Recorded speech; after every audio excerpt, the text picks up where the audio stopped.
un latte matcha, un latte au curcuma, un latte à la betterave, des boissons chaudes et colorées que l'on trouve de plus en plus dans les cafés montréalais.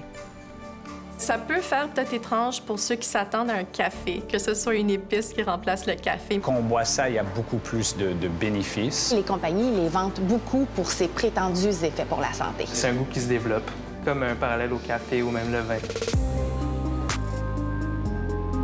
Salut, ça va? Allô? Alors, est-ce que je pourrais avoir un super latte au betterave? Oui. Dans ce petit café, Jerry Lam offre maintenant ses alternatives au café latte.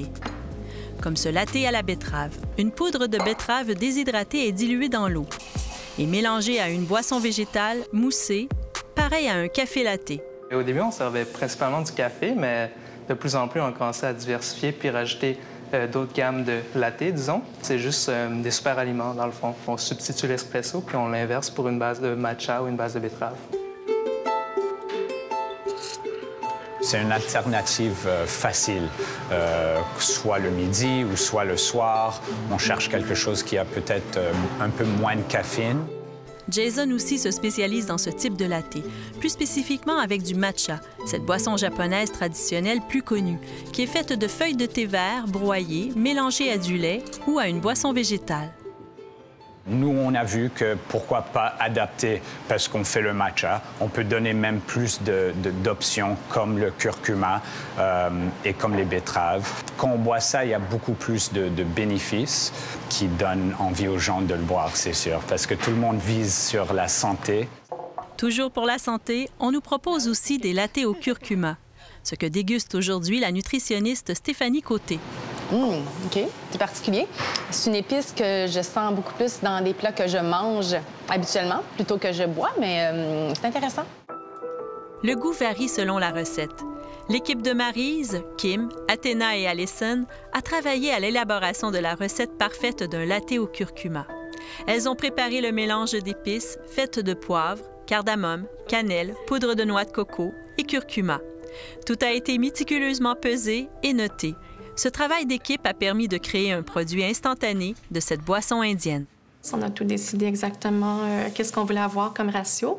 Et c'est un mélange qu'on a envoyé à notre partenaire de production au Sri Lanka pour que tout soit mélangé très, très frais. Hi!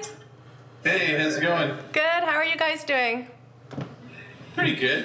Alors là, je viens d'appeler mes partenaires, Cha et Maddie, qui sont au Sri Lanka. Ils viennent de faire toute la tournée du pays. Ils ont vu nos partenaires là-bas qui font des récoltes de curcuma, de cannelle véritable. C'est une boisson traditionnelle ayurvédique qui est conçue pour non seulement être bon pour le goût réchauffant, un peu rehaussant, mais aussi est très apaisant. Plusieurs entreprises font des mélanges pour faire ces boissons à la maison. Chacune a sa version. Mais c'est un peu comme un curry. On dit curry, mais on change de région, dans l'Inde, dans différents pays, on y retrouve plein de différents mélanges. C'est un peu comme ça le latte de curcuma. Alors oui, il y a le curcuma, mais on peut y rajouter le gingembre, le clou de girofle. Santé! Santé! Le goût, ben, c'est un goût unique. Il faut le goûter pour le savoir, pour l'apprendre c'est quoi. Ça goûte le curcuma. Le curcuma, qu'on le boive ou qu'on le mange, le corps va l'utiliser de la même façon. Donc souvent, quand on nous fait un latte avec du curcuma, il y a soit du gras de coco, un petit peu même de poivre pour justement favoriser l'absorption. Mais en pratique, il n'y a pas d'études qui démontrent qu'il y a des bienfaits pour la santé de boire des lattés, que ce soit à base de curcuma, à base de matcha même, ou à base d'autres herbes et épices. Donc, il faut vraiment boire ces boissons-là parce qu'on les apprécie, mais pas en pensant qu'on va se protéger du cancer. Cependant, toutes ces boissons proviennent d'aliments qui contiennent des antioxydants et on mise sur les bienfaits de ces nutriments, comme le matcha, la betterave ou le curcuma. Mais c'est un univers de saveurs à explorer. Le goût est assez particulier, mais par exemple, le matcha, c'est un thé vert, donc il est plutôt amer, tandis que la betterave va être plutôt sucrée, comme la betterave, justement, tandis que le curcuma va être plus relevé.